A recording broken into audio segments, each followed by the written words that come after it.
더불어민주당이 책임 있는 공당이라면 이재명 대표에게 불체포 특권 포기 약속을 지키고 당당하게 법원의 영장실질심사를 받으라고 요구해야 합니다. 이재명 더불어민주당 대표는 오늘 검찰에 자신에 대한 사전 구속영장 청구에 대해 윤석열 검찰 독재 정권이 검찰권 사유화를 선포한 날이자 사사로운 정적 제고 욕망에 법치주의가 무너져 내린 날이라며 검사 독재 정권의 헌정질서 파괴에 의연하게 맞서겠다고 했습니다.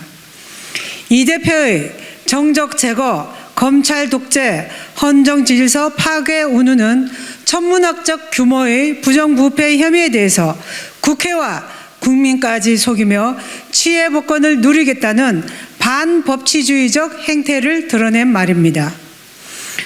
이 대표의 대장동 비리, 성남FC 후원금 비리 혐의는 모두 지난 대선 민주당 경선 후보자 검증 과정에서 나온 것입니다. 이 대표의 정적 제거라는 말은 지난 대선 민주당 경선의 상대 후보자에게 해야 맞고 검찰에 할 말은 아닙니다. 검찰은 범죄 혐의를 인지하면 철저하게 수사해야 하는 것이 임무이고 알면서도 수사하지 않고 범죄를 눈감아 주는 것은 오히려 직무유기에 해당하는 법치주의 파괴 행위입니다. 이재명 대표는 자신은 증거를 인멸하지도 않았고 도주의 우려도 없다며 검찰의 사전구속영장 청구는 구속사유 요건을 갖추지 못한 것이라며 부당하다고 했습니다. 그러나 이 대표의 주장은 설득력이 없습니다. 이재명 대표는 구속사유인 범죄의 중요성은 두말할 필요가 없고 증거를 인멸할 염려가 있거나 도망하거나 도망할 우려가 염려가 있는 때에도 모두 해당합니다.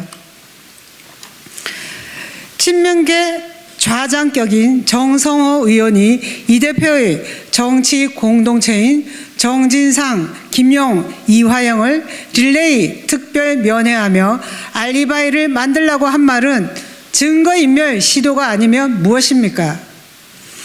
이재명 대표는 이미 국회로 도망쳐 방탄 국회 뒤에 숨었습니다.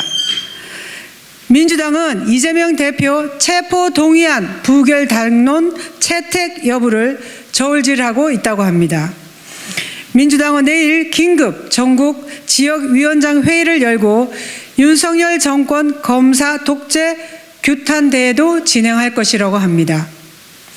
당과 전혀 상관이 없는 이 대표 개인의 부정부패 혐의에 민주당이 전 당력을 총동원하여 나서는 이유를 납득할 국민은 없습니다.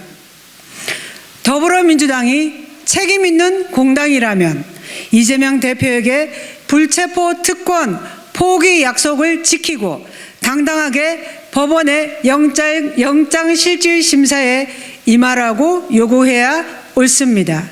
이상입니다.